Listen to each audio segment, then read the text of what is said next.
को शेयर करना है। बच्चों आज बहुत ही खतरनाक कॉम्पोजिशन ऑफ 2SHM टॉपिक है हमारा। इसमें हम लोग देखने वाले कि दो वेव आने के बाद या दो SHM आने के बाद कोई पार्टिकल ऊपर अगर कोलाइड्स होते हैं या किसी को जाके इंसिडेंट होते हैं, क्या वो तीसरा पार्टिकल भी SHM करेगा या ना करेगा, उसका एम्पलीट्यूड क्या होगा रिजल्टेंट दो वेव के कारण, ठीक है, और उसका फेज भी देखेंगे और धीमे धीमे हर चीज की अप्रोच देंगे। उसके बाद में आपको उसका MCQs और न्यूमेरिकल भी लेने, तो अंत तक वीडियो देखना बहुत जरूरी है बच्चों। तो हम देखो यहां पे फॉर एग्जांपल यहां पे कोई दो पार्टिकल्स आ रहे हैं बच्चों, इसको सुपरपोजिशन ऑफ प्रिंसिपल बोलते हैं। जो प्रिंसिपल होता है सुपरपोजिशन का आपको बताएंगे। यहां पे कोई दो वेव्स आ रही है झुम झुम झुम करते हुए, ये एक वेव्स आ रही है और एक कोई पार्टिकल के बच्चों ऊपर आके इंसिडेंट हो रही है, समझो इंसिडेंट हो गया आके दुम दुम यहां पे, ठीक है। तो बच्चों इसका खुद का इस वेव का एक्चुअली SHM ये वेव्स नहीं होती है। इस वेव के चैप्टर में हम लोगों को सुपरपोजिशन ऑफ वेव नाम के चैप्टर में हम लोगों को ये टॉपिक पढ़ना है। वो कॉन्सेप्ट यहां पे लगा रहा हूं बच्चों। लाइट सेक्शन में भी वेव्स होती है, सुपरपोजिशन ऑफ वेव्स बोल के साउंड वेव्स है, इसका कॉन्सेप्ट यहां पे यूज कर रहा हूं SHM में। तो इसलिए आप लोगों को थोड़ा सा यहां पे मानना पड़ेगा हाय बोल के, नहीं है SHM ये वेव्स नहीं है, ध्यान में रखना। तो इसका खुद का कुछ डिस्प्लेसमेंट होगा बच्चों। डिस्प्लेसमेंट के लिए हमने इक्वेशन देखा है A sin ओमेगा t। अब ये फर्स्ट वेव, क्योंकि दो वेव्स पकड़ी मैंने, ये एक और ये एक है ना, तो यहां पे इसका फेस φ1 होगा बच्चों। इसमें दिया आपको इसका पीरियड सेम है और पाथ भी सेम है, पीरियड सेम है एंड पाथ सेम है, लेकिन different amplitude and different face है बच्चों, है ना। एम्पलीट्यूड अलग है, इसका भी कुछ एम्पलीट्यूड अलग होगा। इसका जो इक्वेशन होगा डिस्प्लेसमेंट कर रही है जो वेव्स, इसका भी इक्वेशन होगा A2 sin omega t plus φ2। बात समझ में आ रही बच्चों? मतलब ये जो वेव ट्रैवल करेगी, ये वेव ट्रैवल करेगी, इसका खुद का कुछ डिस्प्लेसमेंट होगा और इसका भी। मतलब SHM समझो यार आप, सिंपल सिंपल क्या समझना है, SHM समझना है, ठीक है। तो ये SHM कर रहा है तो इसका डिस्प्लेसमेंट ये होगा और इसका एक डिस्प्लेसमेंट ये होगा। अलग अलग दो वेव्स है, ठीक है। इस पार्टिकल के ऊपर जाने के बाद कोलाइड हो गया जुम। क्या बच्चों सही में इन दोनों के कारण ये पार्टिकल SHM करेगा या ना करेगा, यह हम लोगों को सबसे पहले यहां पे फाइंड करना है बच्चों। सुपरपोजिशन प्रिंसिपल ये होता है, मतलब आप देखो ये वेव आने के बाद इसके ऊपर कोलाइड हो रही, इसके ऊपर कोलाइड हो रही, ये पार्टिकल कंफ्यूज होगा यार, ये बोलेगा यार इसकी सुनो या इसकी सुनो। मैंने बोला कुछ नहीं करना बेटा, दोनों की भी सुनेंगे हम लोग और दोनों की सुन के यहां पे निकाल रहे हैं। देखो यक्स बोलो, यहां पे यक्स या वाई बोलो, यक्स वाई कुछ भी बोल सकते हैं। यक्स बोला आपने तो x1 वेक्टोरियल फॉर्म में ऐड करेंगे हम लोग। अब वेक्टोरियल का मतलब क्या है? अगर बच्चों इन फेस, ये इन फेस आउट ऑफ फेस क्या होता है ये बाद में बात होगी, ठीक है ना, टेंशन मत लेना। इन फेस और out of phase, in phase रहा तो क्या करते हैं हम लोग, x is equal to x1 plus x2 होता है। अगर आउट ऑफ फेस में रहा x1 प्लस माइनस x2 होता है, वो बात करेंगे बाद में। बात समझ में आ रही बच्चों? मेरा कहना यह है कि ये एक वेव खुद डिस्प्लेसमेंट से चल रही है, ये भी चल रही है, जाके कोई पार्टिकल पर कोलाइड होने के बाद पार्टिकल कंफ्यूज होगा ना, अरे इसकी सुनो या इसकी सुनो। मैंने बोला किसी को मत सुनो, हम लोग ऐसे करेंगे, इसका कुछ दोनों की मिला के क्या ये वेव क्या करेगी, ये सही में पहले सबसे पहले SHM कर रही है कि नहीं, ये ढूंढना बहुत जरूरी है। SHM के लिए ये इक्वेशन है बच्चों, ये इक्वेशन को अगर ये पार्टिकल फॉलो करता है तो ये SHM कर रहा है, अगर नहीं फॉलो कर रहा है तो SHM नहीं कर रहा है, ऐसे मानेंगे हम लोग, ओके। तो इसी सभी चीजों के लिए बच्चों दो वेव का SHM मिला के क्या इफेक्ट होगा इस पार्टिकल के ऊपर, ये SHM कर रहा है मतलब टू एंड फ्रो करेगा, ऐसे ऐसे ऐसे ऐसे करेगा या ऐसे ऐसे ऊपर नीचे जो भी होगा, ठीक है। टू एंड फ्रो कर रहा है नहीं कर रहा है, मुझे सबसे पहले फाइंड करना है, डिटरमाइन करना है, कैलकुलेट करना है, ठीक है। उसके बाद में इसका रिजल्टेंट अगर SHM कर रहा है तो इसका एम्पलीट्यूड होगा, तो इसका एम्पलीट्यूड कितना होगा, क्या होगा, और इसका फेस जो फेस हो रहा है इसका फेस कितना होगा, ये सभी चीज बच्चों आज के लेक्चर में हम लोगों को बहुत ही डिटेल्स में डिस्कशंस करनी है। तो चलो बच्चों ये था आपका कॉन्सेप्ट, ये इसी को ये ऐड जो कर रहा था मैं, इसको प्रिंसिपल ऑफ सुपरपोजिशन यूज कहते हैं, तो वो इस्तेमाल करते हुए हम लोग आगे निकलेंगे, ठीक है। तो आपके लिए बच्चों SHM की इक्वेशन सबको पता है, तो यहां पे पुटअप करना पड़ेगा। सबसे पहले SHM की इक्वेशन है मेरे पास, देखो A1 पहले, क्योंकि 2 SHM है तो पहला SHM ये है हमारे पास, ओके। एम्पलीट्यूड अलग अलग है और फेज भी अलग है। दूसरा जो SHM है, टू कंपोजिशन ऑफ 2 SHM है, पीरियड सेम है, पाथ सेम है, लेकिन एम्पलीट्यूड एंड फेज डिफरेंस है। तो इसका A2 sine omega T plus phi 2, समझे? कौन सा प्रिंसिपल, कौन सा बच्चों? सुपरपोजिशन प्रिंसिपल इस्तेमाल करते हुए। तो यक्स इज इक्वल टू इसके और इसके ऐड करना है मुझे, ठीक है। तो मैं यहां पे इसका जो इक्वेशन है A1 sine omega T plus phi 1 plus A2 sine omega T plus phi 2, समझे बच्चों? कोई टेंशन? एक फार्मूला है बच्चों हमारे पास साइन ए प्लस बी का, तो होता है sine A cos B, cos A sine B. बात समझे बच्चों? ये फार्मूला आपको अच्छी तरह से लर्न करके रखना है, क्योंकि ये फार्मूला आपके लिए नया हो सकता है, किसी ने किया हो तो बहुत बढ़िया, ठीक है। इसमें 2 बार इस्तेमाल करना पड़ेगा। देखो साइन ए इसको बोला है, बी इसको, साइन ए साइन बी, है ना, ठीक है। तो इस्तेमाल कर रहा हूं मैं यहां पे, देखो A1 यहां पे sine omega t cos phi 1, बात समझ में आ रही है? देखो sine A cos B plus ये ए और एक बार मल्टीप्लाई का कॉस ए साइन बी कौन है? फाई 1 प्लस प्लस है दोबारा यहां पे। अब इसके लिए A2 sine omega t cos B कौन है? फाई 2 है अभी, ठीक है ना। यहां पे A2 cos omega t sign, अरे यहां पे गलत कर दिया था मैंने, साइन फाई 2, समझे? ये प्लस साइन इधर लिखो या इधर लिखो, आपकी मर्जी है। चलो आप क्या कर सकता हो भैया? कुछ नहीं सर, यहां पे साइन ओमेगा टी यहां दिख रहा है, कॉस ओमेगा टी यहां लग रहा है, सही है। क्या इसको कॉमन निकाल सकता हूं? तो यक्स इज इक्वल टू, ध्यान रखना है बच्चों, अभी मैं क्या कर रहा हूं, A1 साइन, साइन नहीं, साइन तो कॉमन निकालना है, कॉस फाई 1 यहां पे, क्योंकि साइन ओमेगा टी कॉमन निकाल, A2 कॉस फाई 2, इसका कॉमन क्या था मेरे पास? साइन ओमेगा टी, समझ में आ रहा है? प्लस अब देखो यहां पे प्लस लिखा मैंने, हाँ, A1 sine alpha 1, A1 sine alpha 1, A2 sine alpha 2, bracket के बाहर कौन होगा? Cos omega T. कोई टेंशन है बच्चों? A1 A2 को कांस्टेंट माना है और फाई 1 फाई 2 को भी मैंने कांस्टेंट लिया है, और इसका कांस्टेंट है R और इसका डेल, देखेंगे, टेंशन मत लेना।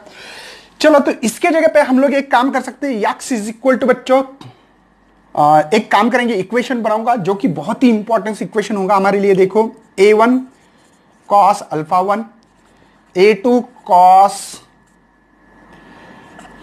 फाई 2, ठीक है बच्चों। इसके जगह पे हम लोग R कॉस डेल इस्तेमाल कर रहे हैं। क्यों कर रहे हैं समझो? A1 A2 को कांस्टेंट R माना है मैंने, ठीक है, फाई 1 फाई 2 के कांस्टेंट डेल माना है। या आपको अगर आता नहीं है तो सिंपल सी बात है, R मतलब रिजल्टेंट एम्पलीट्यूड है। कौन सा रिजल्टेंट एम्पलीट्यूड है, तो मैंने बोला A1 A2 का रिजल्टेंट R माना है, और फाई 1 फाई का फाई चेंज हो रहा है, ऐसे मानेंगे डेल। एक्चुअली कांस्टेंट माना है आपके बुक्स में, कोई प्रॉब्लम नहीं। सेम बच्चों नीचे ब्रैकेट डी वाला है, वो है A1 sine phi 1, A2 sine phi 2, चाहो A मतलब R, साइन टर्म से इसलिए साइन, फाई मतलब डेल, इक्वेशन नंबर 2। बात समझ में आ रही बच्चों? R मतलब कौन है? A1 A2, डेल मतलब कौन है? और साइन टर्म से है। चलो इक्वेशन इसमें ऊपर पुटअप कर रहा हूं, इसके जगह पे पहले लिखता हूं मैं साइन ओमेगा टी, ठीक है, R कॉस डेल, बात समझ में आ रही है? ब्रैकेट में, ठीक है, प्लस यहां पे कॉस ओमेगा टी और R साइन डेल। बात समझ में आ रही है भैया? कोई प्रॉब्लम है?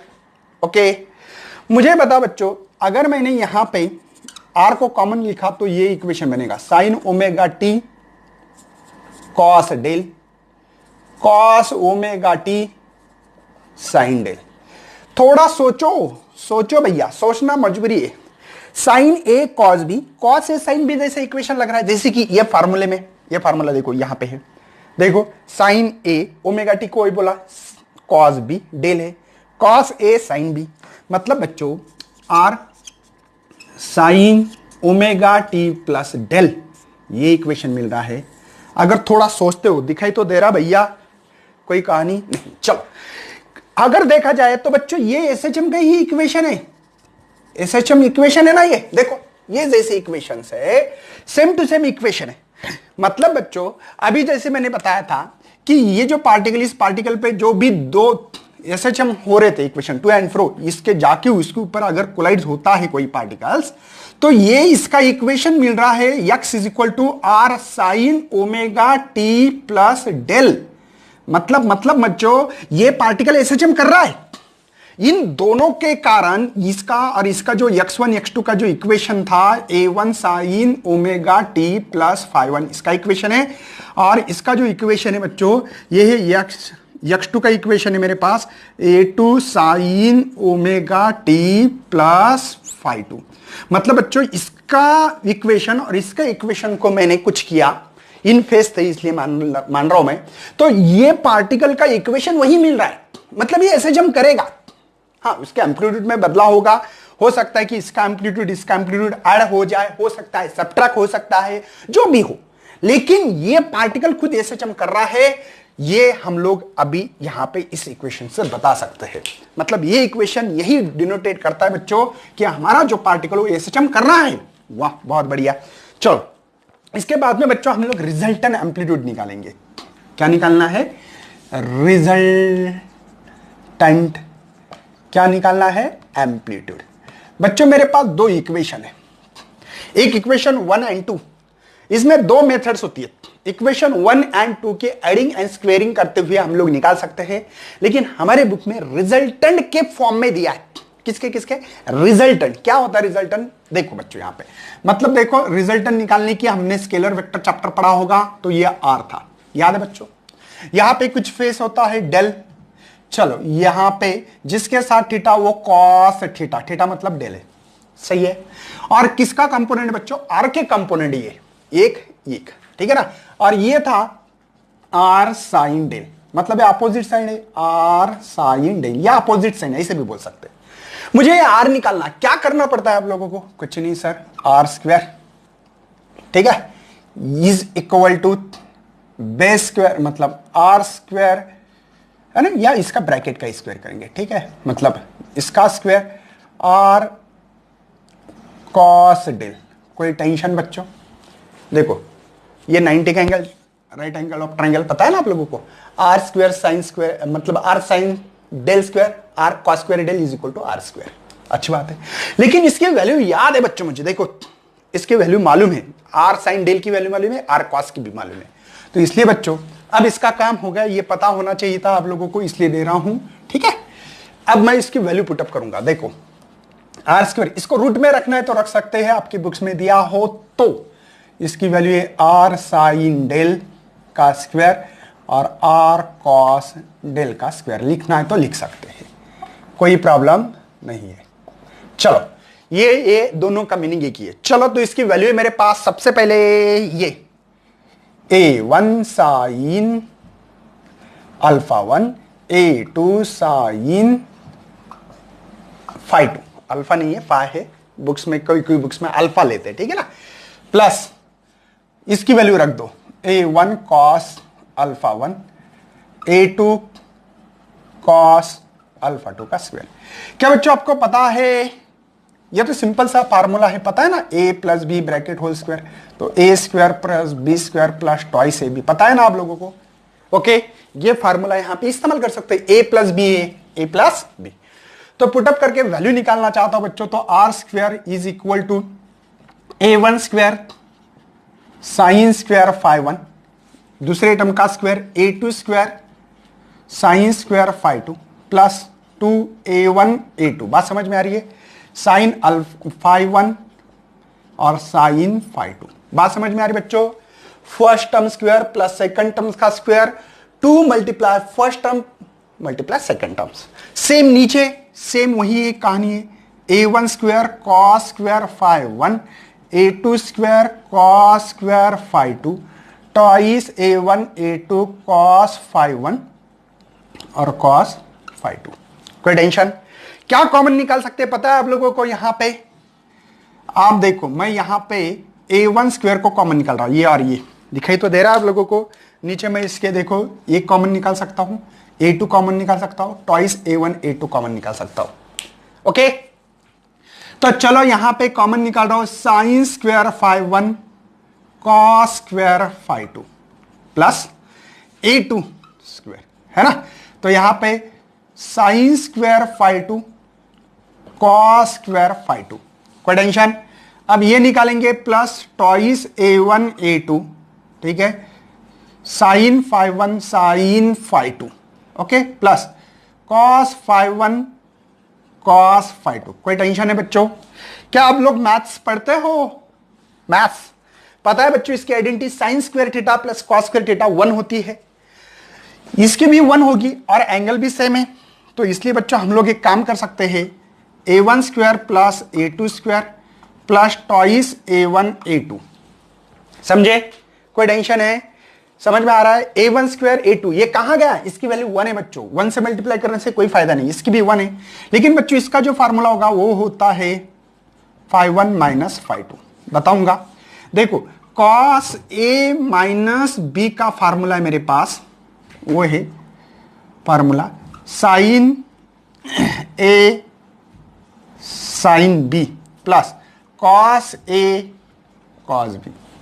कोई टेंशन है? देखो, अरे यही formula cos a minus B का sine a sine b cos a cos b, समझ में आ रहा है?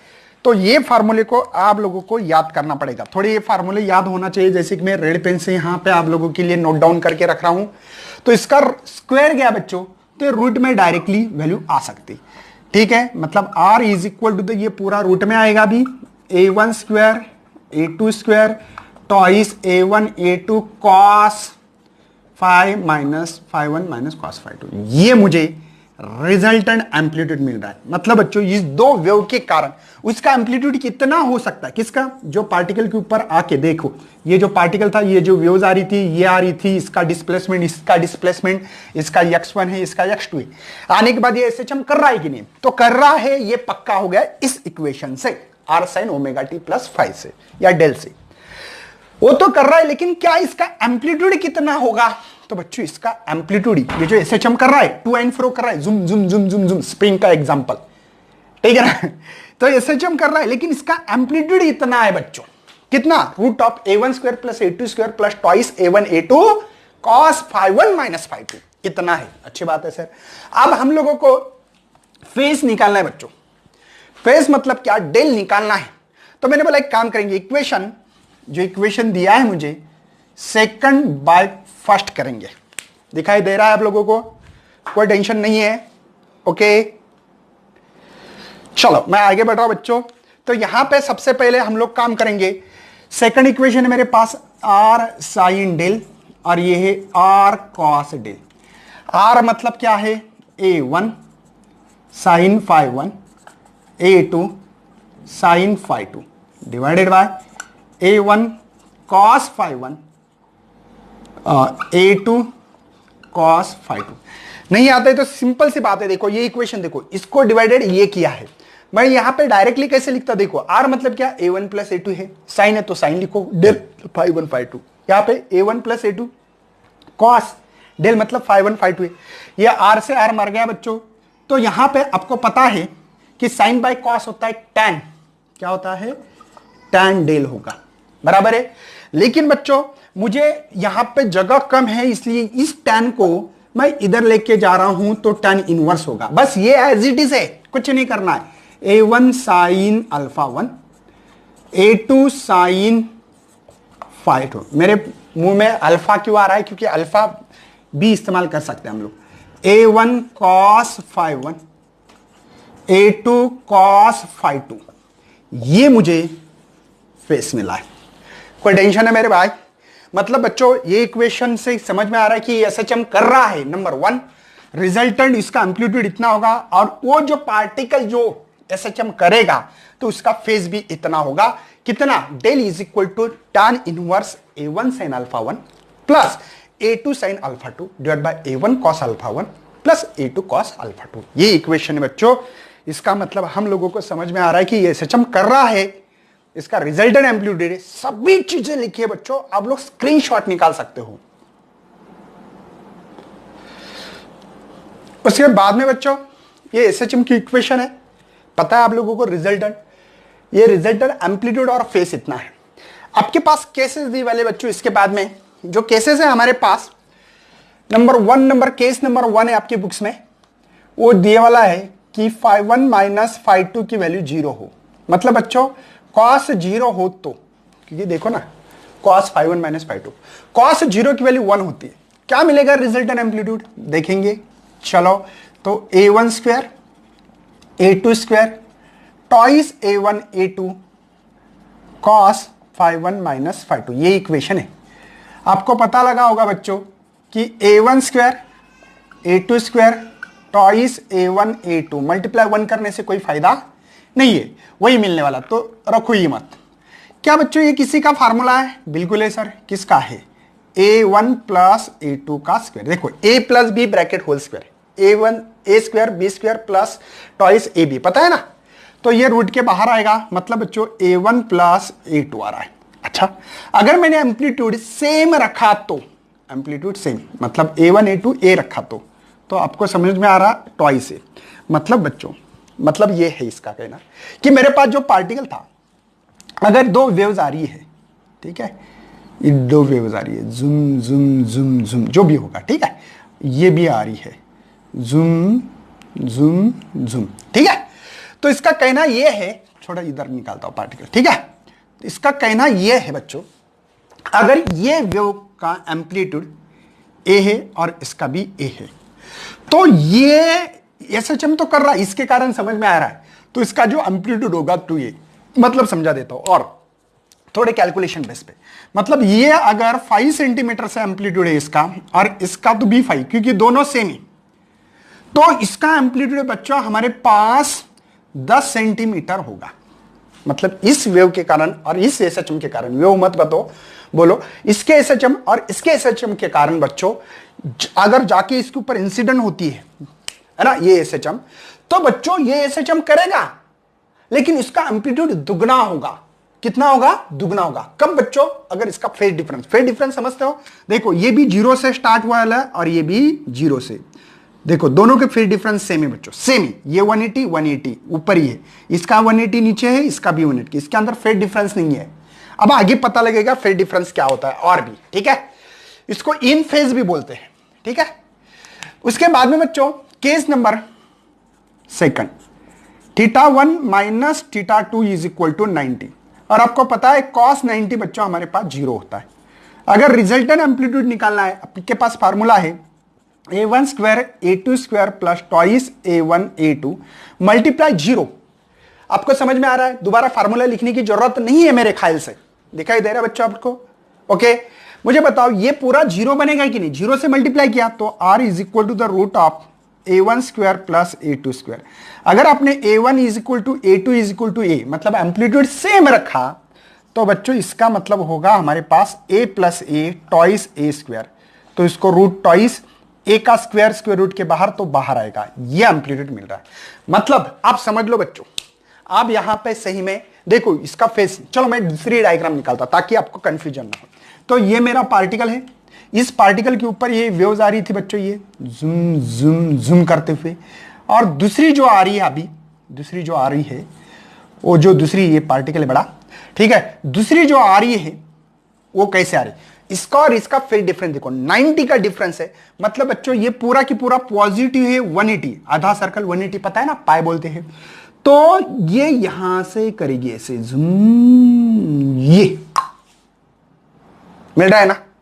एक्चुअल में मेरी इतनी खतरनाक तो डायग्राम तो नहीं आती मेरे भाई, ठीक है, एक्चुअल में यहां आना था, ये यहां, हाँ ये अब लग रहा है, देखो यहां और यहां दोनों का, ये यहां आनी चाहिए थी।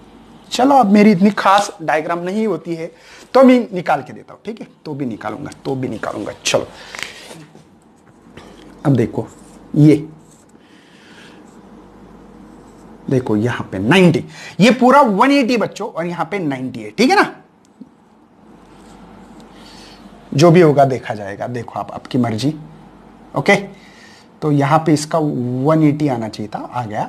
ओके, इसके बाद में बच्चों यहां पे ये लाइन मिलनी चाहिए थी। ओके, अच्छी बात है। हाँ, अब मिलेगा। देखो यहां से बहुत ही राइट और लॉजिकली डायग्राम निकाली मैंने।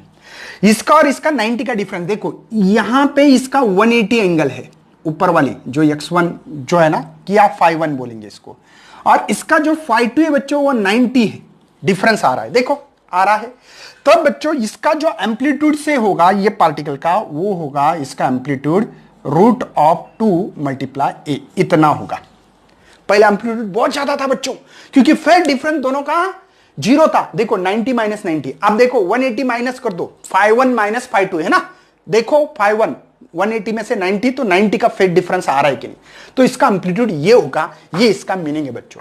एक्चुअल में ये कॉन्सेप्ट आना बहुत जरूरी बच्चों, बाकी तो सभी चीजें सभी लोग करेंगे, लेकिन इसका मतलब क्या है, इसका रिजल्टेंट एम्पलीट्यूड ये होगा, इसका फेज डिफरेंस, क्योंकि हम लोग ग्राफ के द्वारा देख रहे हैं।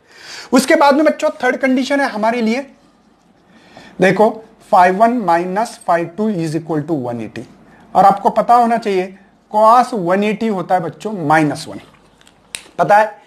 इस इक्वेशन में डाल दो, क्या इक्वेशन मिलेगी, इस इक्वेशन में डालने के बाद r =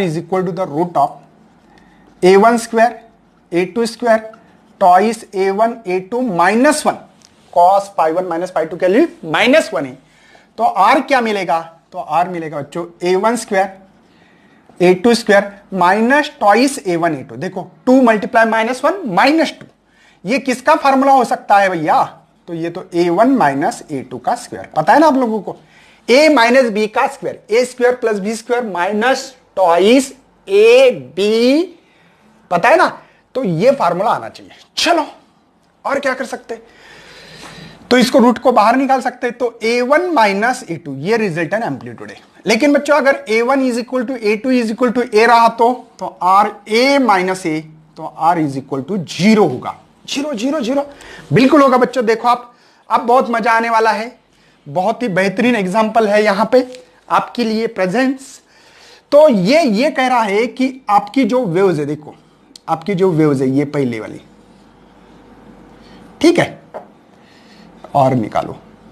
ओके, और दूसरी जो वेव है मतलब x1 वाली जो वेव्स है, ठीक है, और जो दूसरी वेव्स है 180 का डिफरेंस है। अच्छी बात है, थोड़ा ऊपर निकालता हूं, तो इसका मतलब ये है, ठीक है, ये मतलब है, ये दिखाई दे रहा है, ठीक है। तो बच्चों इसके कारण ये जो पार्टिकल है ना, ये जो पार्टिकल था हमारा, इसका डिस्प्लेसमेंट ही नहीं होगा, मतलब उसका एम्पलीट्यूड कुछ नहीं होगा, a = 0 होगा। क्यों सर, इसका मतलब नहीं क्या, ऊपर से इसको क्रस्ट बोलते हैं और इसको ट्रफ बोलते हैं, क्रस्ट ट्रफ, इसका क्रस्ट इसका ट्रफ है। मतलब ये ऐसा इधर से भी खींच रहा है, इधर से 10 न्यूटन, इधर से 10 न्यूटन, तो मैं यहीं खड़ा रहूंगा बस ऐसे, ना हिलूंगा ना डुलूंगा, क्योंकि दोनों फोर्स सेम है, ऐसे जैसी चीज है, फोर्स नहीं होती। तो एक्चुअल में ये पार्टिकल ना ऊपर जाएगा ना नीचे आएगा, ना इधर जाएगा ना इधर जाएगा, अपनी ही पोजीशन पे रहेगा, जो पोजीशन हो वह। मतलब बच्चों इसका रिजल्टेंट एम्पलीट्यूड 0 मिलेगा अगर ये फेज डिफरेंस रहा तो, उसको आउट ऑफ फेज भी बोलते हैं। बात समझ में आ गई बच्चों। पहले कंडीशन में ये पार्टिकल दुगना एम्पलीट्यूड कर रहा था, दुगना, बाद में 90 के डिफरेंस में ये कर रहा था, और 180 के डिफरेंस में बच्चों ना ऊपर ना नीचे, ना आगे ना पीछे, बस अपनी ही जगह पे। समझ में आ रहा है बच्चों। तो ये तीनों कंडीशंस आपके लिए बहुत इंपॉर्टेंस है। उसके बाद में थोड़े से एमसीक्यूज और एक क्वेश्चंस लेंगे जो इंपॉर्टेंस होगा आपके लिए। उसके बाद में बच्चों आपके लिए जो IIT JEE 2009 में सवाल आ चुका है, इस सवाल के ऊपर कंपोजिशन ऑफ 2SHM। तो ग्राफ दिया वाला x वर्सेस t है, ठीक है, x वर्सेस t बोलेंगे।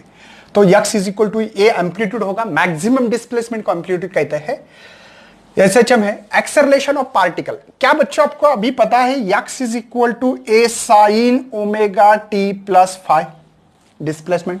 वेलोसिटी के लिए यही equation a cos ωt + phi होता है, और एक्सेलरेशन के लिए -a ω² sin ωt + phi। ये इक्वेशन कब है बच्चों, अगर स्टार्टिंग फ्रॉम मीन पोजीशन पे इक्वेशन हो तो। अगर यही वेव फॉर्म अगर मुझे ऐसे देते तो ये इस इक्वेशन को A is equal to minus A sine omega T plus five लेते। बच्चों ये माइनस की तरफ देखो, ये पॉजिटिव की तरफ है ना, इसलिए ये इक्वेशन है। नेगेटिव की तरफ रही तो ये इसकी वेलोसिटी भी आती थी minus A omega cos omega T plus five, और एक्सेलरेशन आता था माइनस का प्लस होता था omega square sine omega T, जो भी आता था। ठीक है, अगर यही वेव फॉर्म बच्चों आपके पास ऐसे, तो इसका equation x is equal to a cos omega t, a cos omega T plus five जो। अगर यही इक्वेशन बच्चों नीचे से होता तो x is equal to minus a cos omega T जो भी है। ये वेव फॉर्म समझ में आ रहा है? ये इक्वेशन क्यों ले रहा हूं मैं? आप लोगों को याद होगा स्टार्टिंग है ना, graphically representation bye displacement velocity जो निकाली थी मैंने, याद है आप लोगों को? समझ में आ रहा है बच्चों ये इक्वेशन क्यों लिखा है? क्योंकि पॉजिटिव डायरेक्शन है साइन वेव फॉर्म का। चलो तो कोई प्रॉब्लम नहीं है, टाइम भी दिया है सब कुछ, तो एक्सेलरेशन उठा लो भैया। तो a इज इक्वल टू देखो minus A omega square sine omega T, है ना। यहां पे हमारे पास ओमेगा टी ही लिखने की जरूरत है मेरे ख्याल से, क्योंकि इनिशियली फेस लिखने की जरूरत नहीं है यहां पे। तो ये इक्वेशन हमारे पास ओमेगा टी आएगा, ठीक है ना, साइन ओमेगा टी। कोई टेंशन बच्चों, बात समझ में आ रही है? ओके, क्योंकि यहां पे हम लोगों ने फाइव जीरो मानेंगे, क्योंकि इनिशियल फेज जीरो है। यहां पे देखो इनिशियल जीरो है, इसको इनिशियल फेज बोलते हैं। चलो तो आगे बढ़ रहे हैं। एम्पलीट्यूड बच्चों इसका जो होगा देखो, गिवन डेटा +1 या -1। अब ये +1 क्यों लिख रहा हूं मैं, पता होना चाहिए। उसके बाद में बच्चों ओमेगा की वैल्यू हम लोग टॉइस पाई अपॉन टी, तो टी मेरे पास 8 सेकंड है। सर 12 सेकंड है, नहीं, एक ऑक्सीलेशन कंप्लीट करना उसको पीरियड कहता है। तो यहां तक 8 है, 8 समझे? ओके, और स्मॉल टी की वैल्यू दी वाली है 4/3 सेकंड। चलो तो वैल्यू पुटअप करते बच्चों हम लोग, माइनस यहां पे 1 वैल्यू है, ठीक है। उसके बाद में बच्चों ओमेगा होता है मेरे पास, पहले लिख दूं, पहले फार्मूला तैयार करूं, टॉइस पाई बाई टी का स्क्वायर, चलो sign twice pi T small T. चलो तो लिखते हैं बच्चों एक्सेलरेशन -1, यहां पे 2 pi as it is, capital T 8 है मेरे पास, इसका स्क्वायर है sine twice pi 8, capital T, small T कितना है 4/3। चलो अब कैलकुलेशन करने में मजा आएगा। ये हो गया बच्चों 4, तो 1 यहां पे π/4 का स्क्वायर साइन, ठीक है, ये 2 जा 2 मर गया बच्चों, π/3, समझे, π/3। तो a -1, ओके, यहां पे पाई का स्क्वायर 4 का 16, और यहां पे मेरे ख्याल से 1/2 होना चाहिए, नहीं कुछ गड़बड़ समझ में आ रहा है कुछ? कितना होता है? नहीं 1/2 नहीं, मेरे ख्याल से साइन π/3 मतलब साइन 60 हो रहा है, सॉरी, साइन 60 की √3/2 वैल्यू है। ओ √3/2, अच्छी बात है सर। तो a इज इक्वल टू, ये तो -1 से कोई फर्क नहीं होगा, -√3 पाई का स्क्वायर डिवाइडेड बाय 16 2 32, और सेंटीमीटर पर सेकंड स्क्वायर में आंसर है मेरे पास। तो बच्चों डी ऑप्शन इज करेक्ट है। ये आईआईटी में इतना इजी क्वेश्चंस होता है, लेकिन हम लोगों को प्रैक्टिस, बच्चों आपको पता है कि मैंने आपके लिए लाइव सेशन भी लेता हूं। लाइव सेशन में आप लोगों को बहुत ही बढ़िया बढ़िया कॉन्सेप्ट बताने की कोशिश कर रहा हूं, ठीक है। तो इसको आप लोगों को ज्यादा से ज्यादा ज्वाइन करना है, उधर भी आप लोगों को लाइव सेशन।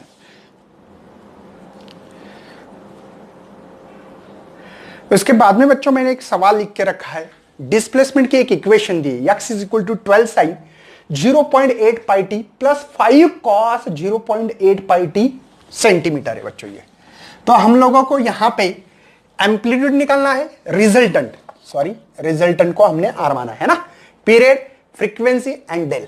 चलो क्या बच्चों आपको पता है कि यह इक्वेशन ऐसा चाहिए था कि नहीं, ए साइन ओमेगा टी प्लस 5/1 चाहिए था कि नहीं, a2 sine omega T plus 5, ऐसा इक्वेशन है। यहां पे तो कॉस है, लेकिन बच्चों आपको पता होना चाहिए कि साइन थीटा प्लस 90 होता है कॉस थीटा। क्या होता है? Cos theta. अगर मैंने इसके अंदर 90 ऐड किया तो साइन बनेगा। अरे ये और ये सेम मीनिंग है, मतलब कॉस और sine theta plus 90 same meaning है। तो इसी इक्वेशन को देखो बच्चों, मैं बना रहा हूं 12 साइन 0.8 पाई प्लस कुछ नहीं, जीरो मान रहा हूं, कुछ नहीं यहां पे, तो जीरो ऐड कर सकते, कोई टेंशन नहीं है। तो a2 है 5, इसकी जगह पे साइन करना है तो साइन है ना, यहां पे 0.8 pi t plus pi by 2, 90 मतलब पाई बाई 2 होता है, 90 का मतलब बच्चों पाई बाई 2, समझे। अब ये इक्वेशन लग रहा है कि इसका भाई है पहले नहीं लग रहा था, है ना, अब लग रहा है। चलो पहले आर निकालना है, तो सबसे पहले बच्चों आपकी ए की वैल्यू a1 की 12 है, ठीक है, सेंटीमीटर में। a2 की वैल्यू बच्चों यहां पे 5 सेंटीमीटर, 5.1 यहां पे 0 लग रहा है देखो, 5.2 यहां पे पाई बाई 2 है। अब आर का फार्मूला याद है बच्चों आपको, तो निकालो a1 square a2 square plus twice a1 a2 cos 5.1 minus 5.2। चलो तो r is equal to the root of a1 की वैल्यू क्या है 12, 12 का स्क्वायर क्या होता है, क्या पहले वैल्यू पुट कर देता हूं, 5 का square 2, 12 multiply 5 cos 0 pi by 2। एक बात ये आपको याद होना चाहिए, cos minus theta is equal to cos plus theta ही होता है, समझे। और हमारे जो गिरीश सर ने नोट्स दी वाली रोटेशनल डायनामिक्स में, इसके अंदर एक्सप्लेन भी दिया है कि क्यों करते हैं ऐसे, ठीक है, तो वहां पे वो नोट्स यूज करो बच्चों टेलीग्राम पे जाके। तो r इज इक्वल टू यहां पे 12 का स्क्वायर 140, इसका 25, 2 मल्टीप्लाई 12 मल्टीप्लाई 5, मेरे ख्याल से यहां पे cos 90 बनेगा, ये cos 0 माइनस पाई बाई 2, तो cos पाई बाई 2, cos 90 0 होता है बच्चों, इसलिए पूरा 0 बन रहा है। अरे 0 से मल्टीप्लाई किए तो प्लस है, तो r is equal to the root of 169, तो r is equal to 13 centimetre. अरे 169 का रूट 13 होता है, हाँ सर पता है।